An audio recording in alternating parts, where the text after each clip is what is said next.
Hari ini kita sangat keren karena kita akan ngobrol dengan Mbak Ratna, salah satu UMKM di Lamongan yang sangat terkenal dalam program Sahabat UMKM. Untuk itu kita langsung ngobrol aja pertama. Mbak Ratna, gimana kabarnya? Alhamdulillah luar biasa.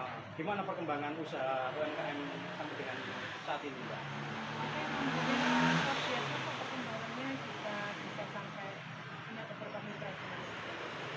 Saya dengar-dengar kalau usahanya sudah maju, bahkan ngirim sampai ribuan ke luar pulau ya. Oke, terus Luar biasa. monggo Pak. Oke, siap. Kita duduk dulu diajak. Ceritain, awal mula kenapa kok punya keinginan bikin usaha tas kayak gini, Pak?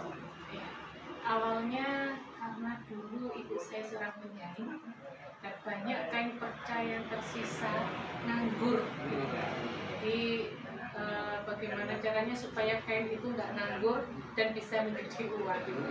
Jadi kita bikin mulai dari tas, topeng awalnya itu. Tapi nggak pure dari kain perca aja sih, kita lapisin dengan bahan-bahan. Terus, Mbak, yang menginspirasi kok moro-moro ndelok kain perca kepengin tas itu apa, Pak? Nggak tahu ide aja langsung keluar gitu aja. Mungkin karena emang hobinya suka udah adik gitu. Jadi lihat juga lihat-lihat di televisi, di apa itu di sering lihat di DIY gitu ya, tutorial. Dari situ saya mencoba, terus dipajang di toko, di gerai, kok alhamdulillah laku gitu. Jadi awal Ya, pemirsa sahabat UMKM, jadi di sini sudah ada pelajaran dari Mbak Ratna. Barang apapun meskipun bekas, kalau kita produksi bisa jadi rupiah, gitu ya Mbak ya. Terus bisa diceritain Mbak, inget nggak dulu waktu awal produksi itu nggak piro sih, dan payune piro, dan apa lagi waktu itu gitu loh Mbak. alhamdulillah dulu masih nyoba bikin kurang lebih 5 mungkin. Itu alhamdulillah laku semua gitu. Terus bikin, terus banyak yang pesen gitu. Terus baru kita beranikan diri untuk jual di pameran. Waktu itu masih mandiri, belum sama dinas. Kita alhamdulillah di tahun berapa itu ya, 2000 kurang lebih 2013-an kita buka pameran. Waktu itu acara Expo Lamongan di Lamongan itu ya, Exponya Lamongan. Alhamdulillah laku dan banyak, mulai dari situ banyak pelanggan yang open order. Alhamdulillah. Terus model pertama yang dibuat, Mbak masih ingat nggak seperti apa modelnya? Apa seperti yang kayak di depan ini? Gak ada. Nggak ada. Ya modelnya biasa aja, cuman apa ya, belum ada lapisan-lapisan yang seperti ini, masih pure dari kain sama lapisan kain kalem gitu aja. Ada resletingnya, ada pita-pitanya gitu. Masih belum maksimal lah. Mbak waktu awal bikin tas, bikin dompet dari kain perca, ada nggak omongan-omongan dari tetangga, ngapain sih bikin gitu, kenapa nggak dibuang saja malah dibikin gitu, ada nggak kayak gitu Mbak? Alhamdulillah mereka support. Oh gitu. Iya, mereka support, malah mereka juga pesen gitu, Mbak pesen buat ngantor untuk ukuran sekian biar mapnya bisa masuk gitu. Oke. Itu model juga seperti yang ada kucingnya itu biasa, cuman ada lapisannya. Saya bikin apa ya, percanya itu kita bikin hiasan di tasnya. Di tas, oke. Kalau saya sudah baca kan namanya Elail de apa ini Mbak? Elail Arte del Art Pano. de Pano.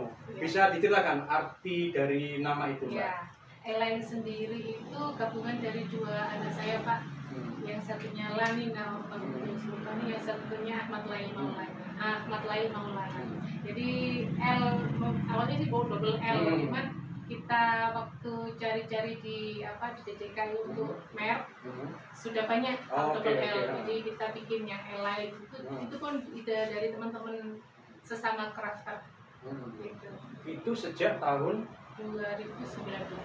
2019. Nah, 2019 itu masa-masa di mana Indonesia bahkan dunia mengalami pandemi, ya Mbak. Bisa diceritakan Mbak, masa-masa itu pada saat pandemi itu Mbak memulai usaha, rintisannya seperti apa sampai sekarang, bisa diceritakan Mbak? Ya, alhamdulillah pada saat pandemi itu kita emang nggak ada pameran ya, tapi beberapa dari dinas waktu itu dari dinas koperasi dan seperti untuk memasarkan secara online. Dan di situ banyak teman-teman yang, dan waktu itu memang banyak yang jualan online by WA. Terus pesan gitu, Oke. alhamdulillah kita meskipun jalan 1-2 tetap jalan. dapat order. Iya. Nah, sahabat UMKM, itu tadi pelajaran kedua yang bisa kita petik dari Mbak Ratna. Meskipun kondisi negara seperti apa, kondisi alam seperti apa, tapi kalau kita mau berusaha, mau berjuang dengan cara apapun, itu pasti bisa mendapatkan order. Gitu Mbak. Betul. Itu pesan yang luar biasa.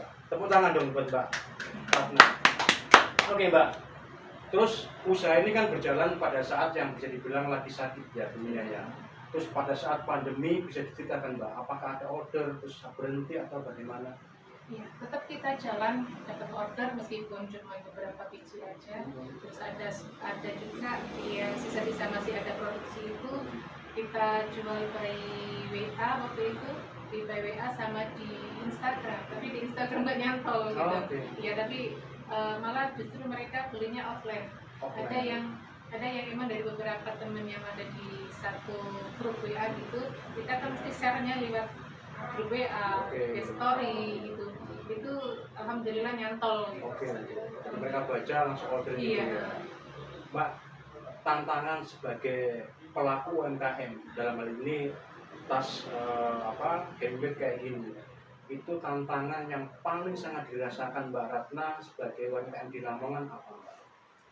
Yang pertama modal, Oke, modal. ya modal karena emang bahan-bahannya itu nggak sama dari bulan ke bulan kan mesti Oke, ada naik itu. Terus yang keduanya itu marketing. Oke. Ya, pemasarannya di situ kalau hanya sekedar kita by WA aja berarti kan hanya kontak kita aja Iya, yang baca. betul. Jadi kita tetap jalan kalau ada pameran dia ikut gitu. Meskipun alhamdulillah beberapa yang pernah saya ikuti itu free semuanya dari dinas itu. Iya. Pameran itu nggak sendiri sama teman-teman sekomunitas itu. Sekomunitas. Jadi kita meskipun tidak di Lamongan, kita pernah di Malang juga itu pamerannya. Alhamdulillah. Ngomong-ngomong soal strategi marketing, pastinya Mbak ini kan butuh lagi perjuangan di pemasaran ya. Sampai dengan ini kiat-kiat atau apa yang sudah lakukan untuk menjadikan barang ini laku atau strategi marketing seperti apa Mbak yang sudah dilakukan Mbak? Kalau dari WA itu alhamdulillah masih banyaknya nyantol. Terus untuk marketingnya kita sekarang ada beberapa mitra. Jadi mitranya ada di Grasmall juga, saya pernah ikut di sana. Terus ada di dinas di showroomnya dinas koperasi. Terus sama sekarang ada di oleh-oleh Lamongan itu di mall lah, mall oleh-oleh Lamongan gitu di sini. Baik, sahabat UMKM, dengan kondisi apapun, modal yang nipis, penjualan yang kita nggak tahu, bahkan strategi pemasaran kita nggak tahu, itu sebenarnya bisa tembus dengan langkah-langkah seperti apa yang dilakukan Mbak Ratna. Dan ini untuk pelaku UMKM di Lamongan bisa menyontoh apa yang sudah dilakukan Mbak Ratna. Mbak, kembali ke produknya Mbak.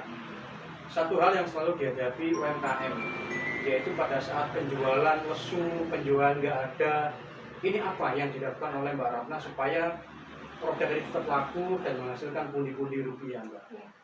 Kalau dari produk saya sendiri, misal tasnya nggak laku, kita yang diproduksi nggak laku misalnya, itu kita menerima pesanan apapun modelnya sesuai dengan request dari customer gitu. Jadi biasanya kita menerima ada untuk acara pengajian, acara rapat, ulang tahun.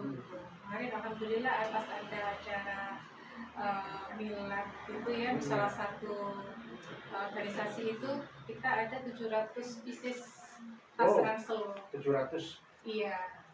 700. Itu untuk order di Lamongan atau luar kota? Di Lamongan. Di Lamongan. Iya. 700 bro, banyak itu bro. Iya, alhamdulillah itu pesanan terbanyak di tahun 2024 kemarin. Dengar-dengar pemasarannya Mbak Ratna ini juga tidak hanya di Lamongan ya, Iya. dan dengar juga sampai ke luar pulau yang jumlahnya betul. banyak. Bisa diceritakan kemana dan berapa banyaknya Mbak? Iya.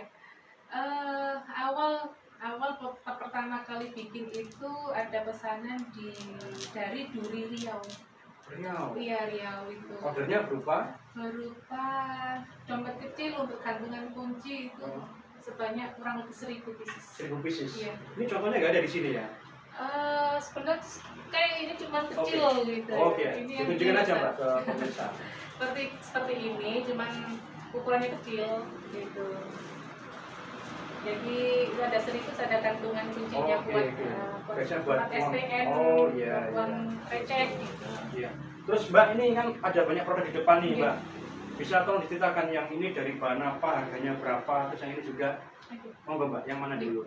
Ini ya, ini kita kasih nama missing bag, jadi kangen gitu loh Pak. Oke. Jadi selama beberapa bulan atau beberapa tahun saya nggak produksi tas karena beberapa alasan, jadi ini saya produksi Karena kangen untuk produksi.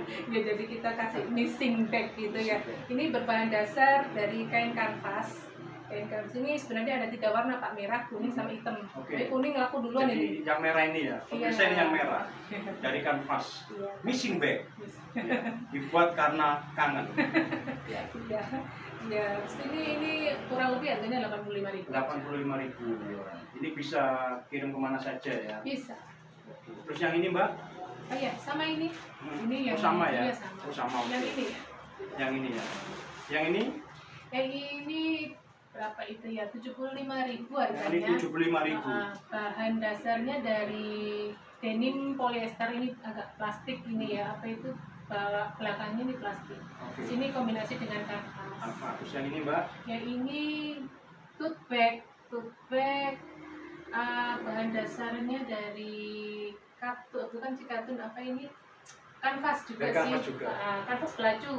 Kanvas belaju ya. Ini kombinasi. satu size ya, ukurannya segini semua Iya. ya. Dijual dengan harga Yang ini 45.000. 45.000. Ya. Ini bisa kok custom. Custom Kalau ya. apa itu pesanan bisa. Jadi bisa custom pemirsa, sahabat UMKM. Warna sama Warna sama. kombinasinya bisa. Oke Mbak, Oke. saya jadi tertarik pada saat masa pandemi kita kurang baik. Saya dengar waktu itu juga Mbak Ratna bikin produk unik khusus masa pandemi. Bisa ditunjukin Mbak? Ini. Oke. Ini tempat hand sanitizer. Hand sanitizer. Iya, bisa digantungin di tas. Bisa, Mbak. Oh iya, ini yang kayak anak-anak zaman sekarang. Meskipun pandemi sudah lewat, masih kita lihat anak-anak pakai ini ya. Iya. Kadang di tasnya, di barang-barang di bawah itu kayak gini. Harganya? Harganya itu kemarin bisa 30.000. 30.000. Iya. Custom juga ya? Custom. Bisa keren. Iya. Pemirsa 35.000. Dari kain perca juga. Custom dari kain perca. Silakan order. Jangan sesuai, langsung gaspol. Harus ini ya. Oke. Nah ini Mbak, UMKM itu kan di Lamongan banyak. Pasti persaingan juga banyak. Untuk mengantisipasi persaingan dengan teman-teman UMKM yang di Lamongan, kayak apa ini Mbak? Ya, kita tetap jalanin aja apa adanya, tapi asal kita tetap jalan, karena pesaing-pesaing dimanapun pasti ada. Kita jadikan pesaing itu sebagai motivator kita untuk tetap bertahan, untuk tetap berkreasi sesuai dengan apa yang kita bisa gitu. Jadi misal kayak kita melihat kompetitor kita seperti ini, jadi bagaimana kita bisa seperti itu, tapi kan nggak harus plagiat seperti itu. Jadi kita bagaimana sebenarnya kayak motivasi lah Pak. Betul. Motivasi supaya kita itu bisa seperti itu gitu.